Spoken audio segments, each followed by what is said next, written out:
Algunas escenas de este programa han sido representadas, incluyendo la descripción de investigaciones realizadas en la escena del crimen.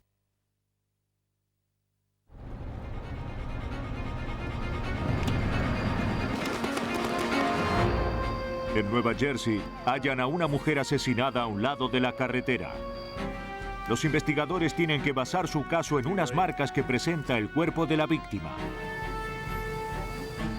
Un asesino sádico mata a mujeres jóvenes en una tranquila comunidad canadiense. Mientras la policía lo busca, el asesino amenaza a nuevas víctimas. Los bomberos de Indiana descubren a una mujer asesinada en su cama. ¿Las impresiones dentales bastarán para condenar al asesino? Algunos asesinos necesitan dejar una marca personal en sus víctimas. Pero con la ayuda de odontólogos forenses, la policía puede usar esas marcas para quienes matan con una sonrisa de muerte.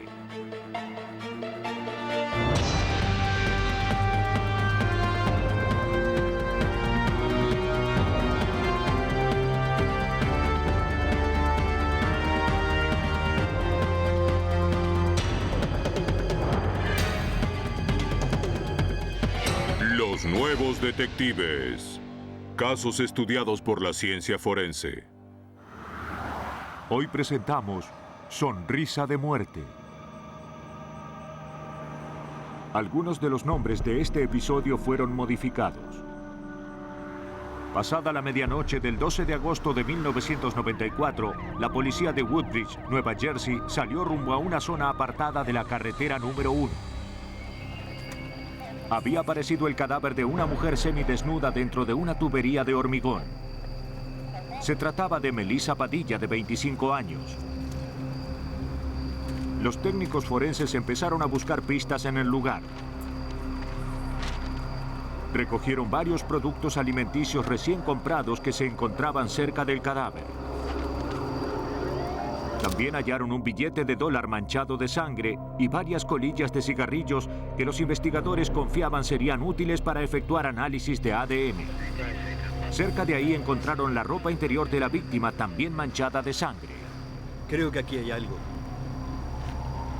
Dentro de un bolsillo hallaron el recibo de un comercio de alimentos.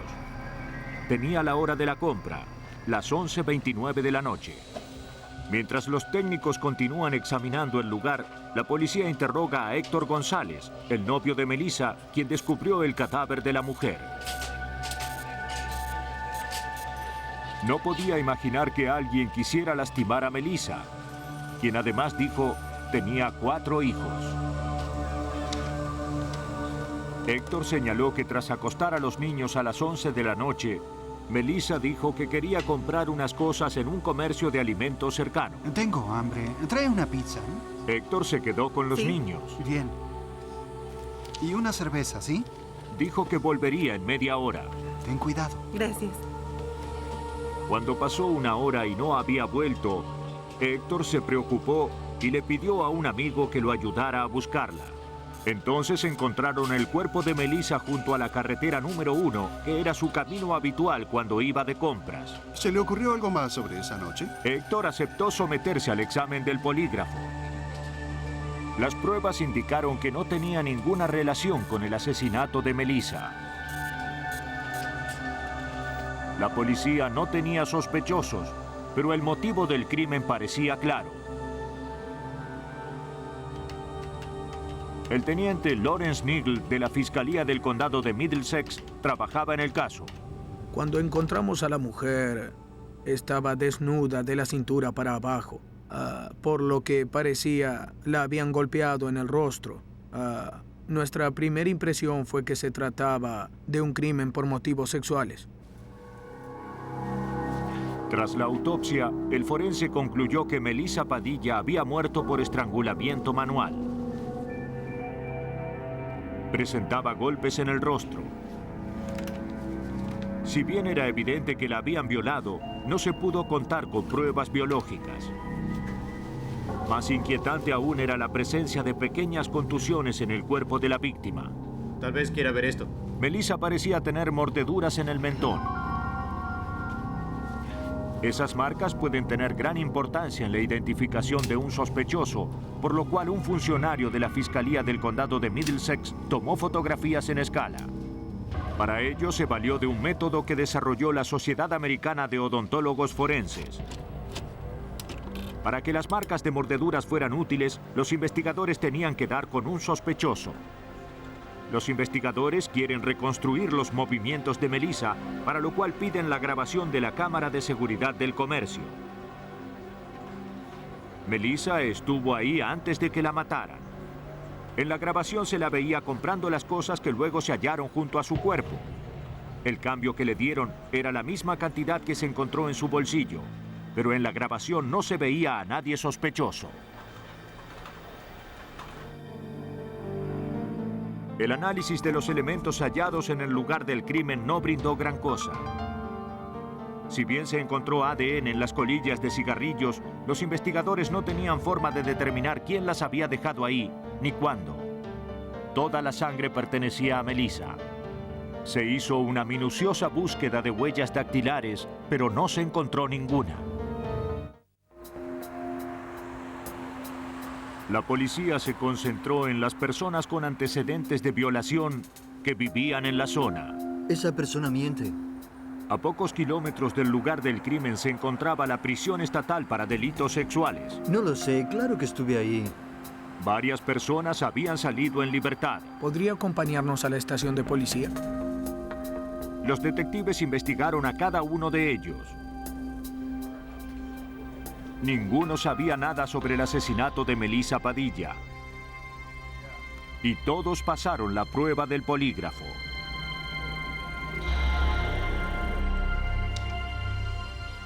Los investigadores analizaron decenas de casos de homicidio en busca de uno con características similares. Pero a pesar de sus esfuerzos, pasaron 8 meses sin que se avanzara en la investigación del asesinato de Melissa Padilla. En abril de 1995, los investigadores recibieron un llamado de la Policía Estatal de Maine. Las autoridades buscaban información sobre Steve Fortin, un hombre de 31 años que vivía en Woodbridge, Nueva Jersey, y estaba detenido por haber violado a una policía de Maine. Los detalles del incidente le sonaron muy familiares al teniente Niggle. Durante una conversación con la funcionaria policial del estado de Maine, esta reveló que cuando Steve Fortin la violó, la había mordido en los mismos lugares en que había mordido a Melissa Padilla. Con la esperanza de que esa fuera la pista que buscaban, los investigadores viajaron a Maine para hablar con la mujer policía que aún estaba recuperándose en un hospital. ¿Cómo está? De inmediato, los investigadores notaron que la mujer presentaba mordeduras en el mentón, el mismo lugar donde habían mordido a Melissa Padilla. La mujer policía no estaba de servicio y dijo que vio un auto estacionado a un lado de la calle, enfrentado al tránsito. ¡Abra la ventanilla! Preocupada, se acercó. ¿Qué ocurre? ¿Tiene algún problema con el auto? El conductor contestó que tenía un problema mecánico, pero la mujer policía advirtió que olía a alcohol. De acuerdo, párese ahí, no se mueva. No se mueva.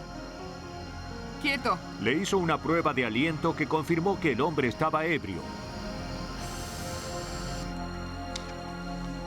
La mujer policía envió un mensaje a la estación pidiendo refuerzos, pero de pronto el hombre la atacó por detrás y la dejó inconsciente. Cuando volvió en sí, estaba en el asiento del acompañante del auto del hombre. Sentía mucho dolor y se dio cuenta de que la habían violado mientras estaba inconsciente. La mujer pensó que el violador iba a matarla y saltó fuera del auto. El conductor se alejó. Lo único que recuerda luego es que despertó en el hospital. El agresor, Steve Fortin, fue detenido menos de 1 hora después. Luego de examinar y fotografiar las lesiones de la mujer policía, se hizo evidente que la violación de ella y el asesinato de Melissa Padilla llevaban la misma firma.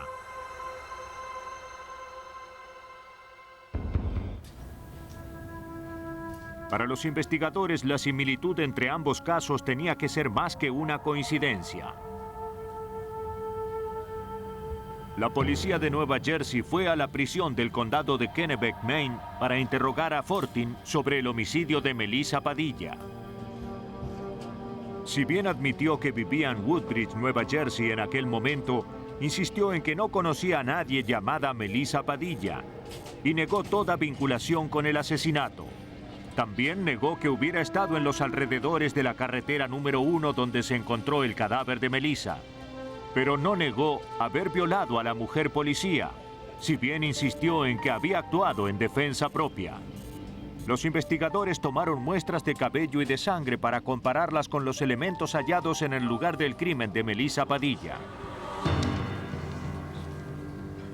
Finalmente, los investigadores tenían un sospechoso del homicidio de la mujer, pero aún estaban lejos de probar que Steve Fortin era el asesino.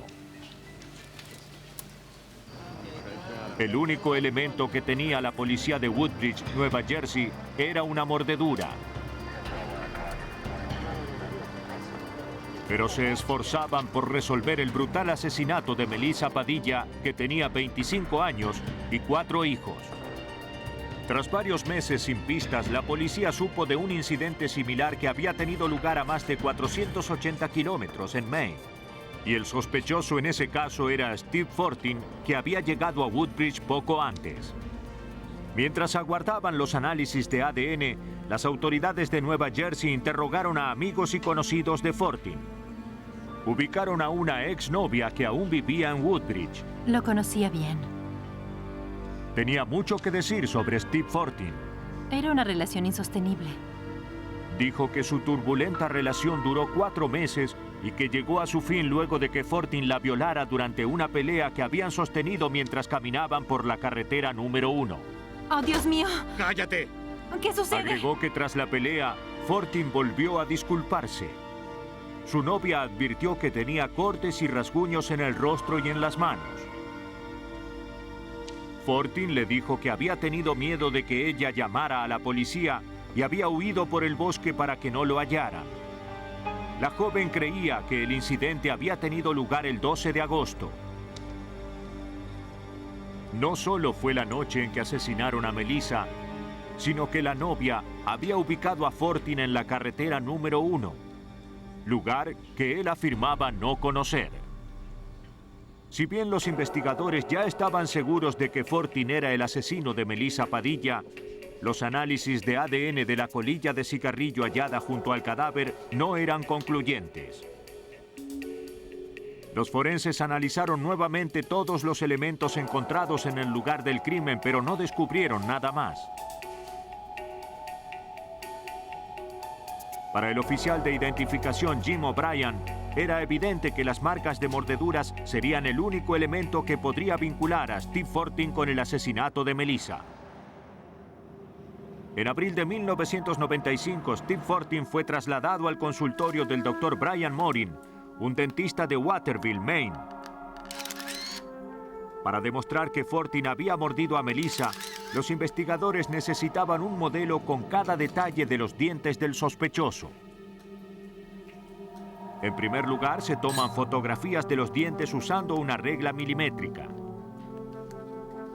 Los forenses pueden determinar así la escala de las fotos para luego compararlas con las fotografías de las heridas de la víctima. Luego se toman impresiones de los dientes superiores e inferiores. Para ello se usa una sustancia llamada piedra dental, un material similar al yeso. Cuando los moldes se endurecen, Morin puede extraer el material sobrante, lo que permite a los forenses ver cada detalle de los dientes. Los moldes dentales del sospechoso y las fotografías de tamaño natural de las mordeduras son todo lo que necesitan los forenses para trabajar.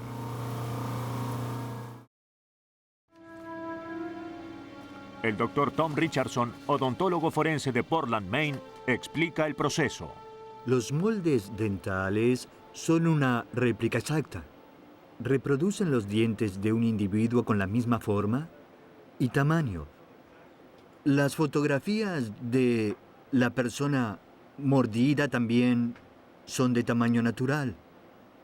tomamos los moldes y hacemos una superposición con las marcas de la fotografía. Si las fotografías son buenas, las marcas deben coincidir con el molde. Mediante un programa de computación, los forenses demostraron que los moldes dentales de Steve Fortin coincidían perfectamente con las marcas de mordeduras del mentón de la víctima. Aquí están las fotos. El espacio entre los dientes de Fortin, la dimensión del arco de la mordedura y los detalles dentales eran exactamente iguales a las lesiones de ambas víctimas. Ahora los detectives tenían la prueba que necesitaban para acusar a Steve Fortin del asesinato de Melissa Padilla. La policía cree que Steve probó suerte con Melissa cuando ésta volvía de hacer sus compras. ¡Hey! ¡Oye! Aún irritado por la pelea con su novia, Fortin la golpeó brutalmente, la mordió y la violó antes de estrangularla.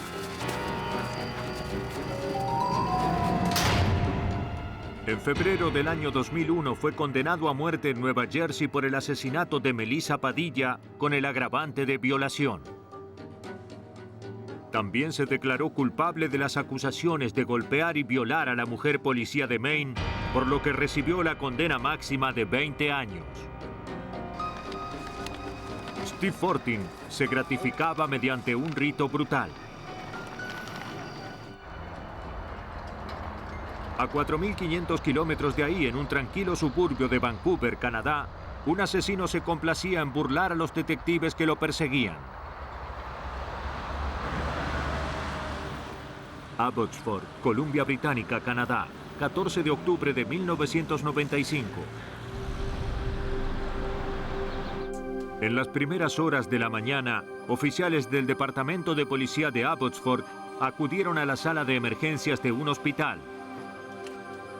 Ahí encontraron a Melissa Conner, de 16 años, quien se recuperaba de la brutal golpiza que había recibido unas horas antes. Melissa dijo a los investigadores que ella y su amiga Tracy Sawyer iban camino a una fiesta cuando un hombre que llevaba un bate de béisbol salió de entre los arbustos y las atacó. Melissa perdió el conocimiento en medio de la lucha. Me golpeó con el bate de béisbol. Cuando volvió en sí, Tracy y el hombre habían desaparecido. Si bien su recuerdo del incidente era confuso, Melissa estaba segura de que nunca antes había visto a ese hombre. Los investigadores acudieron al lugar en busca de Tracy.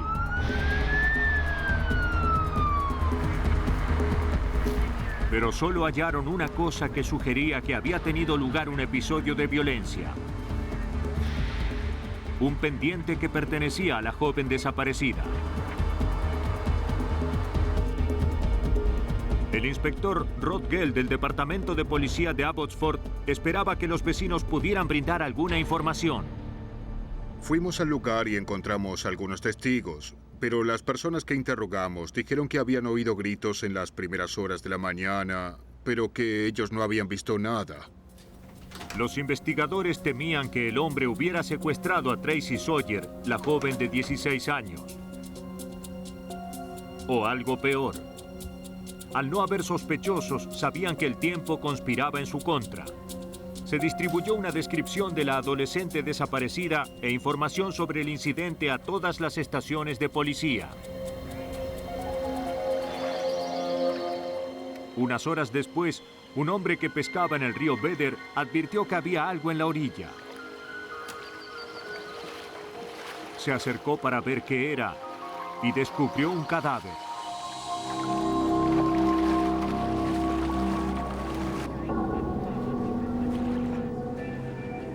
Oficiales de la policía montada canadiense acudieron al lugar y comprobaron que la joven víctima había sido brutalmente golpeada y violada.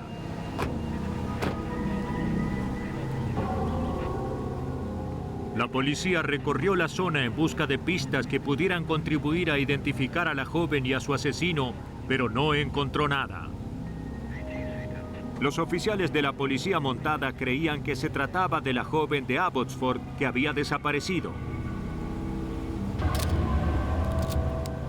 El sargento Kevin McLeod, La relación me parecía evidente. En Abbotsford había desaparecido una joven y nosotros teníamos una joven muerta.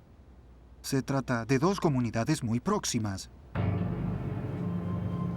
Los archivos dentales confirmaron que la joven hallada en el río Vedder era Tracy Sawyer. El médico forense confirmó que la joven había sido violada. También destacó que presentaba un gran golpe en la cabeza.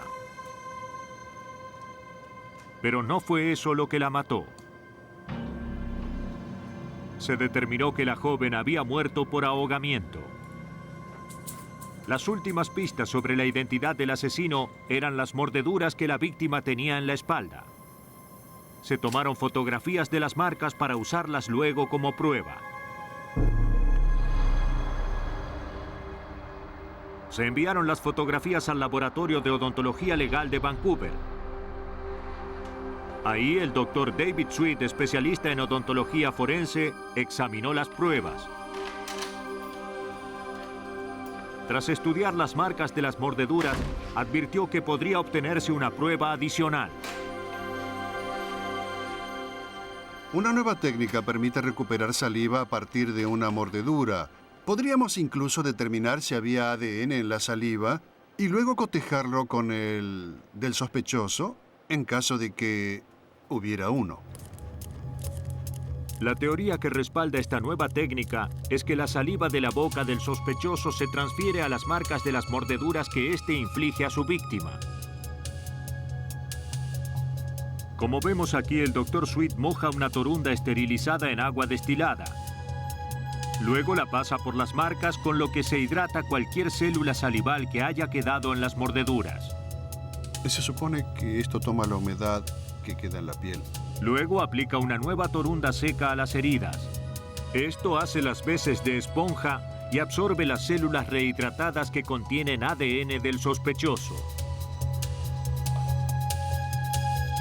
El Dr. Sweet utiliza este método en las marcas de mordeduras que presentaba Tracy Sawyer. Si bien el cuerpo había pasado un tiempo sumergido en el agua, confiaba en que la nueva técnica les brindaría pruebas de ADN. A pesar de que el cuerpo había estado en el agua, la saliva es lo suficientemente pegajosa y permanece en el lugar. Si se utilizan métodos para aprovechar las pruebas que pueda haber, incluso si son solo rastros, eso bastará para efectuar pruebas y análisis. El método rindió sus frutos. Se obtuvieron rastros del ADN del asesino. Pero para que eso tenga utilidad, ahora los investigadores tienen que dar con un sospechoso. Un odontólogo forense había logrado extraer ADN de las mordeduras que presentaba Tracy Sawyer, de 16 años, víctima de homicidio. Pero para que las pruebas fueran útiles, la policía de Abbotsford, Columbia Británica, tenía que contar con un sospechoso. Recurrieron a los padres de la víctima en busca de información. Esa noche, ella salió con su mejor amiga. Dijeron haber visto por última vez a su hija poco antes del incidente. Vaya, ¿dónde irán? Ella y su amiga Melissa Connor iban a una fiesta en casa de un amigo del vecindario. Prometieron no volver demasiado tarde. Tracy estaba muy animada. Le entusiasmaba la idea de la fiesta. Esa noche, ella estaba muy contenta.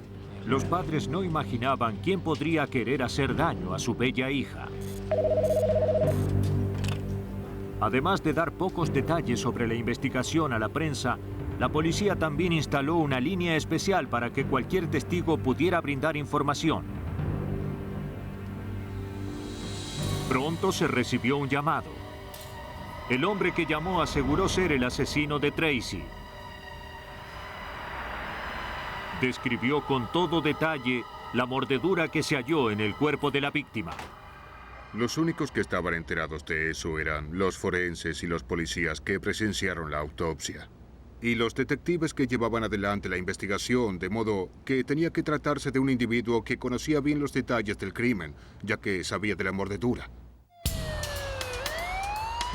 La policía rastreó el llamado hasta una cabina cercana y acudió de inmediato al lugar. Pero no había nadie. Los técnicos examinaron el teléfono en busca de huellas dactilares del sospechoso. Pero no las había. Poco después, la policía recibió un llamado por la línea de emergencias. Durante la conversación que la policía grabó, un hombre se identificó como el asesino. Quería saber si la policía tenía problemas para dar con él. Dígame. Dijo que no era tan tonto como para dejar sus huellas en el teléfono. De acuerdo. ¿Dónde se encuentra? También aseguró que volvería a matar. Hola, ¿sigue ahí? No es muy habitual que un sospechoso llame a la policía y amenace con volver a matar, con seguir haciendo lo mismo una y otra vez. Es como si jugara, como si dijera, no pueden atraparme, voy a volver a hacer lo mismo. En la desesperación por detener al asesino antes de que volviera a matar, la policía recurrió a Melissa Connor, la joven que había sobrevivido al incidente que le costó la vida a su mejor amiga. Si bien no recordaba todos los detalles del episodio, trató de describir al agresor lo mejor que pudo ante un dibujante. Recordaba que el hombre era alto, blanco y que tenía cabello ralo de color castaño rojizo. La información bastó para que la policía pudiera componer un retrato y distribuirlo de inmediato a los medios. La prensa lo apodó el asesino de Abbotsford. Unos días después, una mujer proporcionó información. A las 2. Reconoció al hombre del retrato. Parecía tratarse del mismo hombre que la había atacado con un bate de béisbol unos meses antes. Cuando le enseñaron fotografías, señaló a un hombre llamado John Eller. Sí. Por primera vez en el curso de la investigación, los detectives tenían un sospechoso. En noviembre de 1995, más de un mes después del asesinato de Tracy Sawyer, los detectives detuvieron a John Eller en su casa. Negó ser el asesino de Abbotsford. Después de tomar impresiones de los dientes del sospechoso, el odontólogo forense, el Dr. David Sweet, las comparó con las marcas halladas en el cuerpo de Tracy Sawyer. Los resultados de los análisis frustrarían a los detectives. Muy pronto comprobamos que el espacio interdental y la forma de los dientes eran muy diferentes. Esos dientes no habían dejado las marcas en el cadáver. Y las muestras de ADN del sospechoso no coincidían con el ADN que el Dr. Sweet había extraído de las mordeduras. John Eller quedó descartado como sospechoso del asesinato de Tracy. Poco después, se reanudaron los llamados telefónicos del asesino de Abbotsford. 4 horas. Los detectives elaboraron un plan. Convencidos de que en alguna parte debía haber alguien que identificara al asesino, decidieron dar a conocer las grabaciones de los llamados que el asesino de Abbotsford hizo a la policía. Soy el asesino. La gente pudo escuchar muchas veces la voz del individuo que nos había llamado y eso era todo lo que queríamos. También se podía escuchar la grabación llamando a un número de la policía. De esa forma, cualquiera podía llamar a ese número y escuchar la grabación. No hacía falta que hablaran con un oficial de policía. El plan resultó ser un éxito. La cinta que escuchará es una grabación. Una mujer oyó la grabación y acudió a la policía. Había reconocido la voz. En la orilla del río. Los detectives le hicieron escuchar la cinta nuevamente. Aquí, porque yo soy el asesino. Les dijo que era la voz de un hombre llamado Terry Driver. ¿Está segura de que es su hijo? Es la voz de mi hijo, sí. Reconoció la voz, dijo, porque Terry Driver era su hijo. Sabía que él tenía una radio policial y que a menudo la oía en su casa. Los detectives empezaron a investigar de inmediato a Driver. Aquí está. Si bien no tenía antecedentes policiales, El hombre de 32 años vivía con su esposa y sus 2 hijos en el mismo vecindario desde el que se habían hecho los llamados a la policía. Detuvieron a Terry Driver para interrogarlo.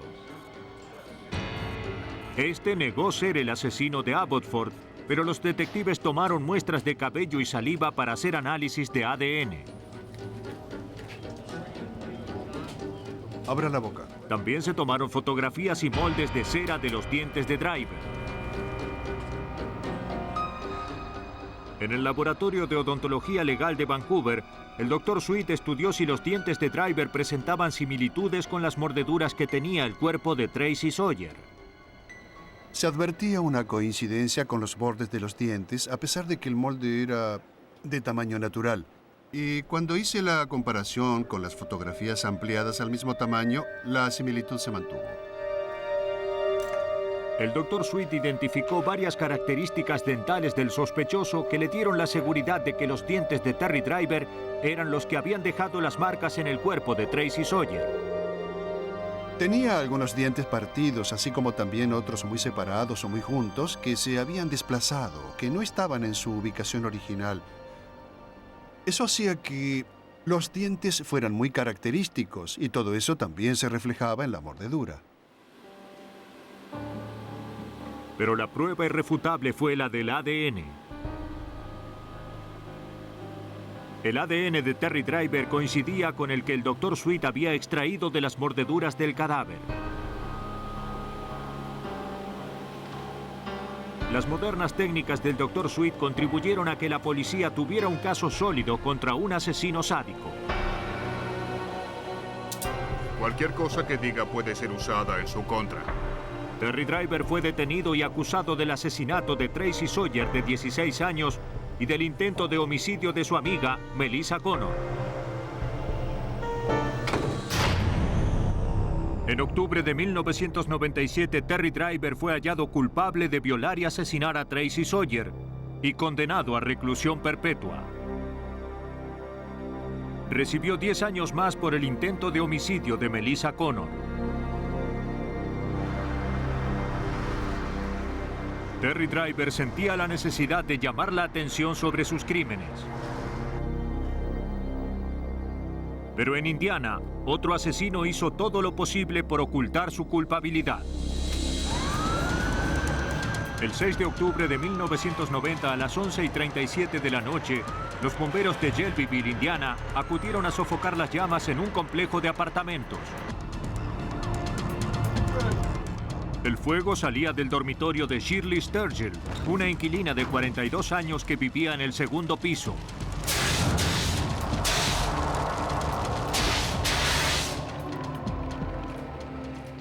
Tras extinguir el fuego en la cama, uno de los bomberos hizo un macabro descubrimiento: el cuerpo calcinado de una mujer. El fuerte olor a líquido para encendedores hizo que se llegara a la conclusión de que el incendio no había sido accidental. Tras sofocar un incendio en un apartamento de Shelbyville, Indiana, los bomberos descubrieron los restos calcinados de una mujer que yacía en la cama. Según el jefe Kerr Etherton del Departamento de Policía de Shelbyville, todo indicaba que la mujer había sido asesinada. Por lo que parece, el fuego se inició alrededor de la cama.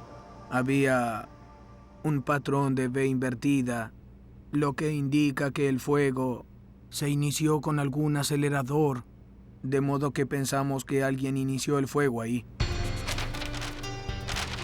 Tras confirmar que la víctima era la inquilina, Shirley Sturgill, de 42 años, los técnicos policiales empezaron a buscar pistas que contribuyeran a determinar quién había provocado el incendio y por qué. Se hallaron varias huellas que se conservaron como prueba. Pero análisis posteriores indicaron que todas pertenecían a la víctima. Los investigadores también recogieron 2 colillas de cigarrillos de diferentes marcas. Colillas. Los análisis revelaron la presencia de 2 tipos diferentes de ADN, ninguno de los cuales correspondía al de la víctima. Aparentemente, él o los asesinos de Shirley no habían conseguido borrar todo rastro de su presencia en el lugar del crimen. En la autopsia, el médico forense determinó que Shirley no había muerto quemada, sino que la habían estrangulado.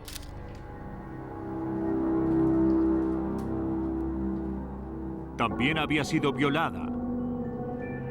Pero las muestras biológicas que se hallaron estaban demasiado degradadas como para llevar a cabo un análisis confiable. Y había algo más. Se encontraron varias marcas en el torso, el estómago y el muslo de la víctima. La autopsia determinó que se trataba de dientes humanos. Los investigadores consideraron que era el nexo más evidente con el asesino de Shirley. Los detectives empezaron la búsqueda del asesino. Lo primero que hicieron fue hablar con la hija de esta. Angie Carr dijo que ella y su madre eran muy unidas. No imaginaba quién podría querer hacerle daño.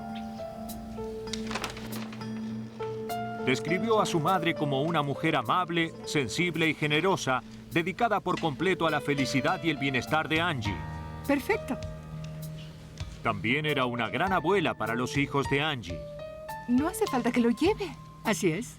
Angie había hablado por teléfono con su madre una hora antes de que los bomberos acudieran a su apartamento. Su madre no parecía tener ningún problema. Durante la conversación, la víctima mencionó que su vecino, Jerry Donaldson, estaba de visita en su casa. El nombre resultaba familiar a los detectives. El incendio, sí. Los investigadores de incendios que habían estado en el apartamento de Shirley la noche del crimen dijeron que un vecino hacía muchas preguntas y parecía conocer detalles muy específicos del asesinato. Se llamaba Jerry Donaldson. Señalaron que el vecino había dicho varias cosas sobre el crimen, cosas que seguramente nadie más sabía. Decidieron interrogar a Donaldson. No. Admitió haber visitado a Shirley la noche en que murió. Se había lastimado la espalda poco antes y él la visitaba a diario para ver si necesitaba algo. Entonces se durmió y me fui. Dijo que vieron televisión y que a las 10:30, después de fumar un cigarrillo, se había ido a su casa. Cuando le preguntaron cómo sabía tanto del crimen, Donaldson contestó que había oído hablar a los bomberos. Aceptó que le tomaran muestras de cabello para un análisis de ADN. El ADN de Donaldson coincidía con el que se había hallado en una de las colillas de cigarrillo que había en el apartamento de la víctima. Si bien él nunca había negado su presencia en el lugar, los investigadores estaban convencidos de que sabía más de lo que decía sobre el asesinato. El 24 de octubre, casi 3 semanas después del asesinato de Shirley Sturgill, la policía detuvo a Jerry Donaldson como sospechoso de homicidio. Tenemos orden de detenerlo por homicidio. También obtuvieron una orden de la corte para tomar impresiones de sus dientes. Un odontólogo forense superpuso las impresiones dentales del sospechoso con las fotografías de las mordeduras del cuerpo de Shirley. Si bien no coincidían a la perfección, el forense consideró que había 2 coincidencias buenas. Pero los abogados del sospechoso comprendieron que Donaldson no iría a juicio por homicidio. El resultado constituyó una gran frustración para los detectives de Shelbyville. La investigación del asesinato de Shirley no podía seguir adelante. Los investigadores debían volver a empezar, y esta vez sin ningún probable sospechoso.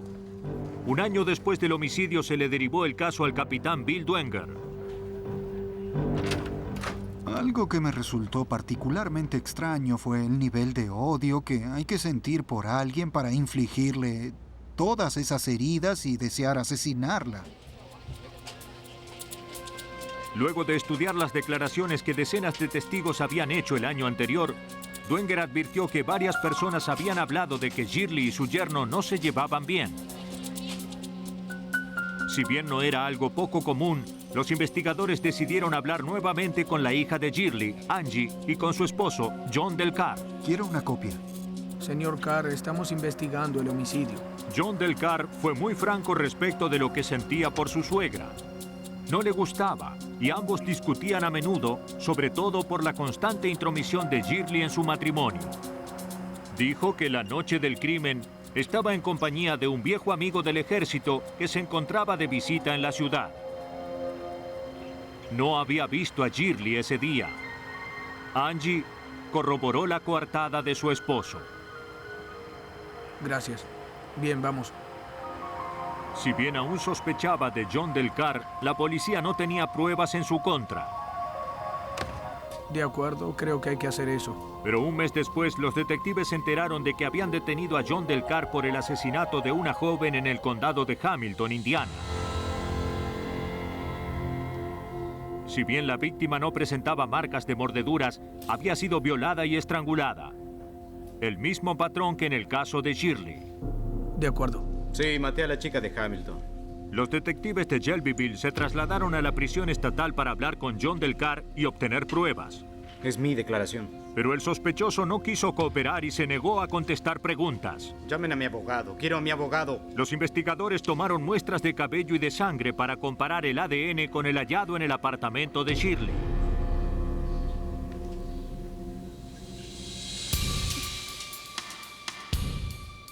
En el laboratorio, los forenses concluyeron que el ADN de John Del Carr coincidía con el de una de las colillas de cigarrillos encontradas en el dormitorio de Shirley. John Del Carr había estado en el apartamento de la víctima, algo que él había negado. Si bien las pruebas circunstanciales eran sólidas, eso no demostraba que él era el asesino. Solo había una manera de que los investigadores pudieran comprobarlo. Necesitaban impresiones de los dientes de John Del Carr para compararlas con las marcas de mordeduras halladas en el cuerpo de Shirley. Pero no tenían un motivo que les permitiera obtener una orden y obligar al sospechoso a someterse a las pruebas. Sabían que sin esa prueba sería difícil que lo condenaran. Gracias. Gracias. Teníamos que estar seguros y también debía estarlo el jurado. ¿Conseguiríamos sus impresiones dentales? ¿Coincidirían con las marcas que había en el cuerpo de Shirley Sturgill? Sin eso, creo que un jurado no podría declararlo culpable más allá de toda duda razonable. Necesitábamos esa información. Teníamos que saber si las impresiones coincidían o si no lo hacían. El 3 de agosto de 1994, casi 4 años después del crimen, los investigadores encontraron la oportunidad. Angie Carr se había divorciado de su esposo. Ahora que él estaba en prisión, ella quería hablar. Creía que John Del Carr había asesinado a su madre. Admitió que le había mentido a la policía, pero dijo que lo había hecho por temor, por su seguridad y la de sus hijos. Según Angie, John volvió a su casa muy tarde la noche del crimen. ¿Qué ocurre? Me ocupé de tu madre. ¿Qué quieres decir? De pronto, él tomó un arma, le apuntó y le dijo que había lastimado a su madre. Y si se lo dices a alguien, voy a hacer lo mismo, ¿me entiendes? ¡Ven aquí! ¡Vamos! ¡Vamos! ¡Ven aquí! La arrastró a la habitación donde dormían los niños. La amenazó con matarlos a ella y a los niños si alguna vez decía algo. ¿Entiendes lo que te estoy diciendo? Angie dijo a la policía que John siguió amenazándola durante los meses siguientes. Fue por los niños. Y ella creía que no vacilaría en hacerlo. Les puso un arma en la cabeza y amenazó con matarlos si decían algo. Creo que la esposa de John Carr estaba verdaderamente aterrada. Sabía de lo que él era capaz. Creo que hizo lo que tenía que hacer para protegerse y proteger a sus hijos. Era la oportunidad que los detectives esperaban. El testimonio de Angie bastó para que los investigadores obtuvieran una orden judicial para obligar a John Del Carr a aceptar las impresiones dentales. Los investigadores se comunicaron con el odontólogo forense John Kenny del condado de DuPage, Illinois. Me pidieron que fuera a la prisión estatal y que viera al señor Carr en el consultorio odontológico, que le tomara impresiones para comparar sus dientes con una marca de mordedura. Sí, sostenga eso. Pero John Del Carr seguía negándose a cooperar. Los investigadores recibieron otra orden judicial. Esta vez se los autorizaba a anestesiar al sospechoso para obtener las muestras. Las características de los dientes de John Del Car coincidieron con las lesiones que presentaba el cuerpo de Shirley. No cabía duda de que habían sido esos dientes los que la habían mordido. Tuviste un buen día de compras, ¿no es verdad? La policía estima que el 6 de octubre de 1990, John Del Car, que odiaba la intromisión de su suegra en su vida matrimonial, fue hasta el apartamento de esta y la enfrentó. La rabia se dio paso a la violencia. Eres tú la que está mal de la cabeza. Carr golpeó, mordió y violó a Shirley antes de estrangularla. Después incendió el apartamento con la esperanza de que desapareciera todo rastro del crimen.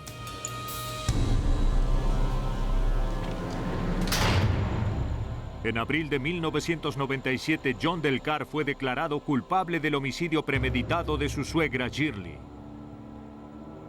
Lo condenaron a 60 años de reclusión. Algunos asesinos sienten la necesidad de dejar un sello personal en sus víctimas. Cuando la policía no tiene más pruebas con las que trabajar, recurre a los odontólogos forenses que estudian esas marcas e identifican la sonrisa de muerte de un asesino. Versión en español, Palmera Record.